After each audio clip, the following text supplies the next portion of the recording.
just in from the factory, under $35,000, fits in most people's driveways, lightweight, so why am I disappointed? The 2024 Forest River R-Pod 192.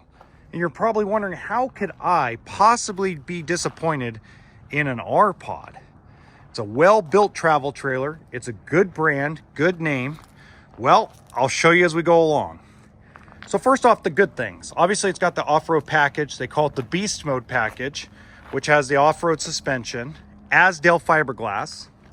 If you're not familiar with Azdel, the idea behind Azdel is not to have a wood backer like Luan does.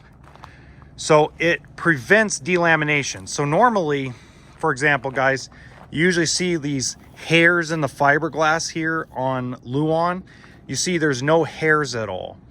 And actually, since there's no wood backing to it, it doesn't soak up the moisture and bubble like the older Keystone units used to. So Keystone Montana, Keystone Cougar, Outbacks, Hideouts that were fiberglass, they normally delaminated within 3 to 4 years, especially if you lived anywhere that had any moisture. Now, the solid step I like, the big power awning, the outside speakers, the big campsite window, these are all positives. So I'm not talking crap about the actual build quality of the exterior. What I am disappointed in, first off, this is the first thing I'm disappointed about. They bragged so hard that they were going to make all of these amazing changes for 2024. They didn't do nothing different.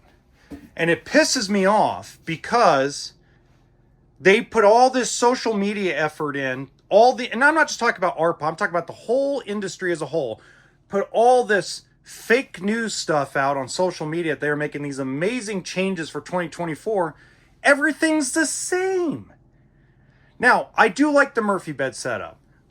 I do like how this factory, which builds Ibex, No Boundaries, Surveyor, I like their Murphy bed setup. It's been something they've been doing for about 3 years now.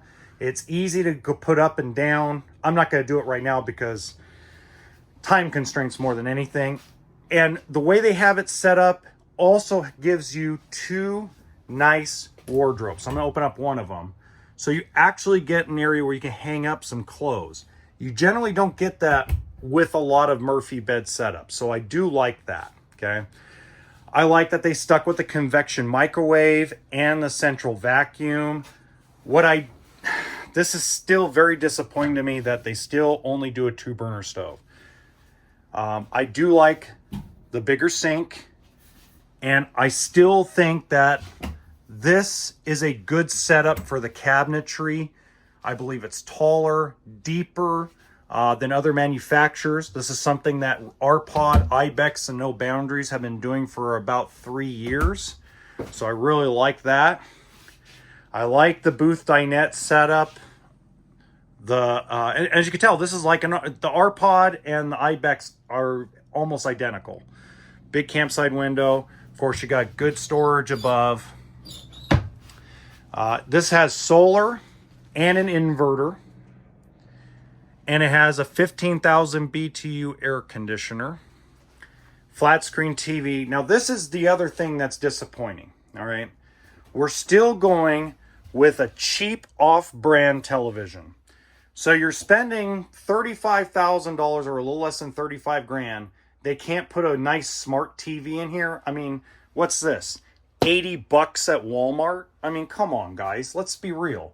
If you're going to put a TV and somebody's going to spend 35 grand, let's put a factory smart TV in, because any more people don't do satellite.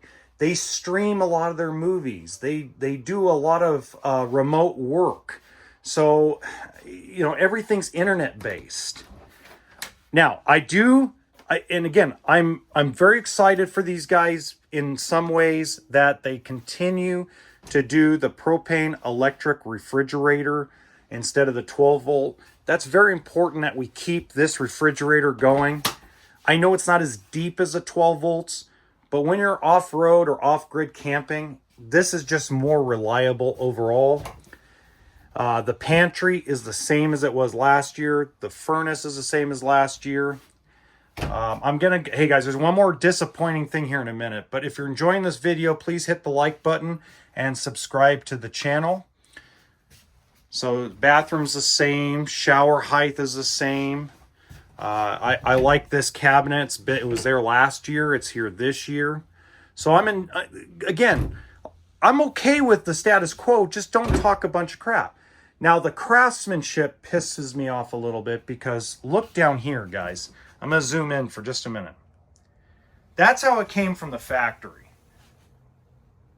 I mean, who doesn't finish the electrical before it ships out? I mean, come on, man. You guys got to do a better job with quality control. I mean, that's terrible. I mean, look at this. I mean, it's just frustrating. That's frustrating.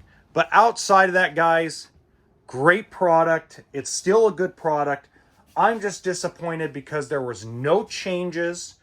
The quality control, especially that thing right there, is not in this unit.